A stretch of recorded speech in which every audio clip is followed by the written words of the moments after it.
Spence in a win-or-go-home game, the whole day leading up to the news with AG, you don't really know you're going to be in the lineup. You find out that you get a chance to start in the game. What's just the first thought that enters your mind knowing that you have a chance to make an impact on a big game? I mean, it's not new. It's something that's kind of, happened throughout the season. Guys going down and then me getting the opportunity to start and everything like that. So, I mean, a lot of it is just not treated any differently. I mean, yeah, I'll get maybe more minutes and everything like that, but the role is still the same. The duties are still the same. I just got to do it, for more time out there on the floor. And so I think about it pretty simply. Coach had a lot of glowing things to say about you and your mentality and your process. Also said that the locker room has a lot of trust in you and what you've done. Where does that kind of manifest? Where do you think that kind of shows up in how they are trusting you in this moment? Yeah, I mean, where it shows up is look, a lot of times, the focus is always on Yoke and Jamal, and so for them to trust to, swing it when they get double teamed instead of possibly, taking a contested shot that, we both know they can make at a pretty high level. That's the trust right there for them to, a lot of my shots come from, their passes and everything like that, and so the belief is there. And the process has just been the process throughout the year. Just showing up, on time and everything like that, giving the effort when it's there, and just taking advantage of the opportunities, and the trust just builds. Spencer, when you signed the standard contract, just in the moment, does your mind start going toward the playoffs at all? Do you start? Obviously, nothing's guaranteed. When you're a young player, the rotations can be. Yeah. You never know what to expect, but do you kind of start having those daydreams a little bit? No, 100%. I mean, look, coming into the season, two-way, the goal was get a standard contract. Then you have the standard contract, and the next goal was, yes, let's try to get in the playoff rotation now that you have that availability. And so that was something in my mind. And obviously, you play well enough to get it. So obviously, it wasn't a selfish motive. And so I've always had that. As soon as I got it, that was kind of the next progression. Spencer, with this being your first playoff series that you're playing in, yeah.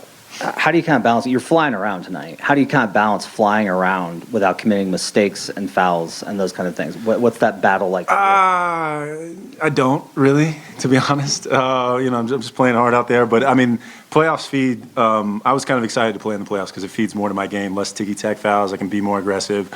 I mean, you saw that with, me and Randall battling all night and everything like that. They let go a lot more physicality. And so, I love that aspect. That's why I really wanted to play in the playoffs, to get the refs off my back just a little bit.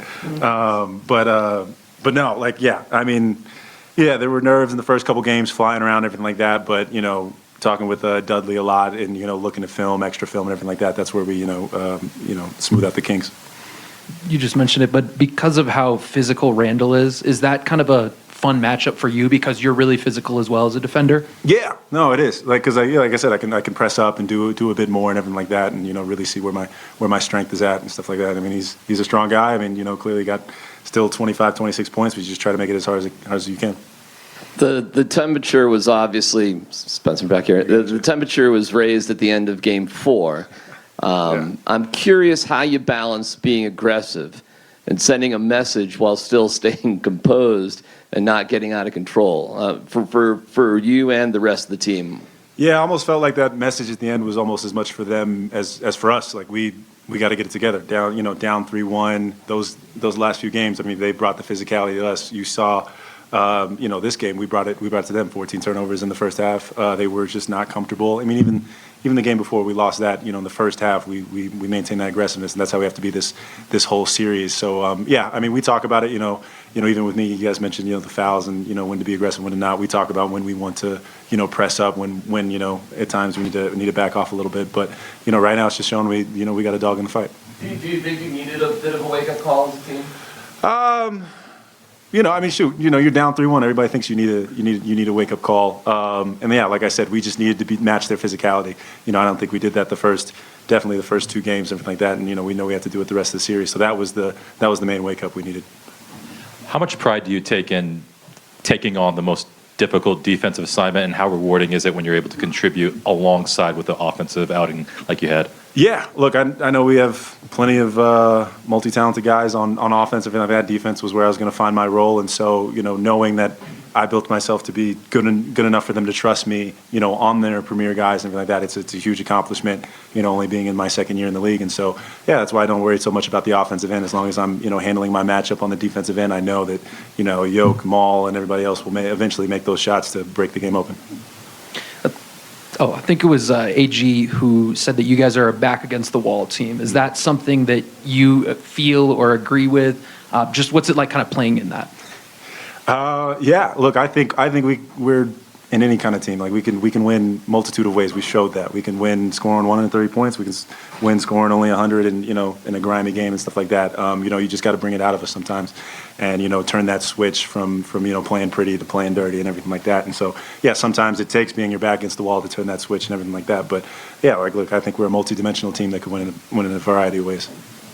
You talked about how the trust manifests, but on the topic of how you earn that trust in the first place, like Bruce was just saying, training camp, you were hacking everyone. Yeah. I mean, look, to be a part of being a great defender is like, yeah, you got to be aggressive. You got to show that aggressiveness, and that comes with the fouls. That comes with being called a hack. And so, like, yeah, I remember the first day in training camp, I broke Julian's tooth and stuff like that. And then, I'm literally hacking the whole time, trying to pick up full court, and then do it in preseason, do it a couple of times in the games, and it's just natural progression. And then, yeah, like I said, you eventually got to smooth out the kinks. But yeah, we'll get there. Was it something that you went in specifically thinking this is the kind of thing that you have to be willing to do a little bit? 100%. Yeah, like I said, we got so many offensively talented guys. It would have been much harder to try to get on the floor that way. So I knew this was the opening, and look, just focused on getting it done that way. Is a career high postseason performance potentially worthy of a LinkedIn post? We'll see. I got some ideas circulating in my head, but I got 2 days before the next game, so I got some time.